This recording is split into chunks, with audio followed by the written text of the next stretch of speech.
तो हम लोग लिख लें कि माना कि प्रथम पद ए और सारांतर डी। तीसरा पद 5 है। तीसरा पद क्या है? तीसरा पद कितना है? 5। अर्थात पहला दूसरा तीसरा में क्या बोलो 1 2 3 3 बार में 5 है, तो n बराबर कितना हुआ? 3 हुआ है ना। और ये 3 बार में कितना है? 5। तो क्या हो जाएगा? ए प्रथम पद ये है प्लस n-1 होता है ना फॉर्मूला। तो तीसरा इसमें n बराबर कितना होगा? 3 होगा। तो n के जगह हम क्या लेंगे? 3 - 1 इंटू डी। सारांतर कितना है ना है? ये फॉर्मूला याद है कि नहीं? a plus n-1 into D बराबर ये है ना। ये तो हमको पता नहीं है, ये का ये लिखे n कितना बार में? 3 बार में। तो n बराबर कितना हो गया? तो 3 - 1 इंटू डी। डी कितना? सारांतर पता है नहीं, तो डी का डी ले देंगे है ना। और an तो 3 बार में कितना हो जाता है? 5। तो बराबर क्या ले देंगे? ठीक है, 3 बार में कितना हो जाता है? वही लिखे a प्लस n-1। n क्या हो गया? कितना बार? 3 बार। कितना बार में? तो 3 - 1 इंटू डी। डी भी पता नहीं है, डी लिख दिए बराबर कितना कर दिए? 5। ये वाला फॉर्मूला तुम लोग याद है ना? क्यों बार में कितना होता है? तो ये दिया हुआ है कितना बार में 5 हुआ है। सो और जो जहाँ है वहां लिख दिए कितना बार में? 3 बार में। प्रथम पद कितना है? ये है। सारांतर कितना है? डी है। जो नहीं मालूम वही लिख दिए, कोई दिक्कत नहीं। अब क्या करेंगे? a प्लस 3 में 1 तो घट जाएगा, कितना बचा? 2 इंटू डी कितना हो जाएगा? 2d बराबर क्या कर लेते हैं इसको? 1। अब क्या दिया है? 7वां पद 9 है। क्या करेंगे? अब 7वां पद 9 है। क्या लिखा हुआ है? 7वां पद। तो बोलो 7 बार में 9 है, तो n बराबर कितना हो गया? 7 हुआ। डी तो डी रहेगा बराबर कितना? कोई दिक्कत? अब क्या करेंगे? a प्लस क्या किए? a प्लस 7 में 1 कितना बचा?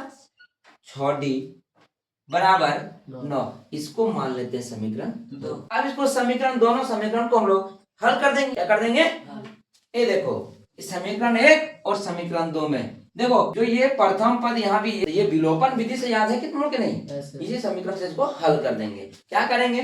समीकरण 1 और समीकरण 2 में घटाने पर। ऐसा नहीं कि समीकरण 1 में क्या लिखेंगे? समीकरण 1 में समीकरण 2 को घटाने पर। समीकरण 1 में क्या है? a प्लस 2d बराबर 5। इसमें क्या है? a प्लस 6d बराबर 9। अब क्या करेंगे? इसको घटा देंगे। क्या करेंगे? इसको घटा। अब घटाएंगे तो जानता है ना चिन्ह बदल जाएगा। घटाएंगे तो मान लो इसको घटाएंगे तो प्लस में जो माइनस ना करना पड़ेगा, तो यहाँ प्लस है क्या जाएगा? यहाँ भी प्लस है क्या जाएगा? अभी इस प्लस का वैल्यू खत्म, इस माइनस का वैल्यू हुआ। अब यहाँ क्या है? प्लस क्या जाएगा? माइनस। ठीक है। अब देखो ये प्लस ये माइनस ये क्या हुआ? अब देखो 2d में 6d घटाओ तो माइनस 4d बचेगा। कितना बचेगा? बराबर 5 में 9 घटाओ कितना बचेगा? माइनस 4। कितना बचा? -4d बराबर -4 बता कि नहीं? तो ये माइनस से माइनस क्या होगा? खत्म। ये d बराबर क्या हो जाएगा? d बराबर ये गुणा में है, उस पर जाएगा भागा में हो जाएगा, तो क्या हो जाएगा?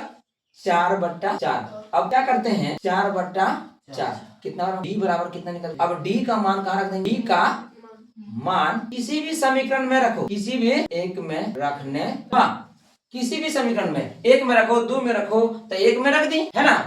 तो जहाँ d है वहां मुझे लिखना पड़ेगा 1। देखो समीकरण 1 में यहाँ d है, यहाँ 2 गुना 1 कर देंगे। क्या कर देंगे? तो लिखो a प्लस 2 गुना 1 बराबर 5।